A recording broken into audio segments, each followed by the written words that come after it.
അടിപൊളി ഒരു തേങ്ങ തരുവോ? വീട്ടില് കറിയൊന്നുമില്ല, ചമ്മന്തി അരക്കാനാ. ആ തരാല്ല. എന്താ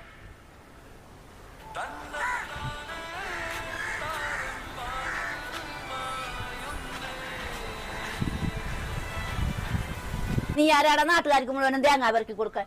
ഞാൻ കാശ് മുടക്കി ഇവിടെ തേങ്ങ മേടിച്ചിട്ടേക്കണേ ഇവിടത്തെ ആവശ്യത്തിന്.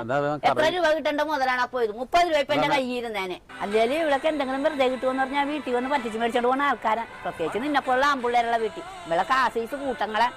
നിനക്കൊക്കെ പെണ്ണുങ്ങൾക്കിടെ നിഴല് കണ്ടാൽ മതി, വീട്ടിലുള്ള മുഴുവനും പെറുക്കി കൊടുക്കും. ആന്റി, കഴിഞ്ഞ ദിവസം ഇയാള് ഞങ്ങളുടെ വീട്ടിൽ വന്ന് 2 തേങ്ങ മേടിച്ചോണ്ട് പോയി കറിക്കൊന്നും പറഞ്ഞ്. അതിലൊരു തേങ്ങയെങ്കിലും മേടിച്ചോണ്ട് വന്ന് എന്റെ അമ്മ പറഞ്ഞിട്ടാ ഞാൻ അത് വാങ്ങിക്കാൻ വന്നത്. അല്ലാണ്ട് നിങ്ങളുടെ ദാനധർമ്മൊന്നും ഞങ്ങൾക്ക് വേണ്ട. എന്തായാലും ഇത്രയും പറഞ്ഞ സ്ഥിതിക്ക് ഈ തേങ്ങ കൂടി ഞാൻ കൊണ്ടുപോണേ. തള്ളയുടെ വർത്താനം കേട്ട എന്റെ വീട്ടിൽ കഞ്ഞി വെക്കാൻ വകയിലും തോന്നൂല. എങ്കിൽ നിനക്ക് ആദ്യമേ പറയാമായിരുന്നില്ലേടാ? അമ്മച്ചി അതിന് പറയാൻ സമ്മതിക്കണ്ടേ? പെണ്ണിന്റെ വായി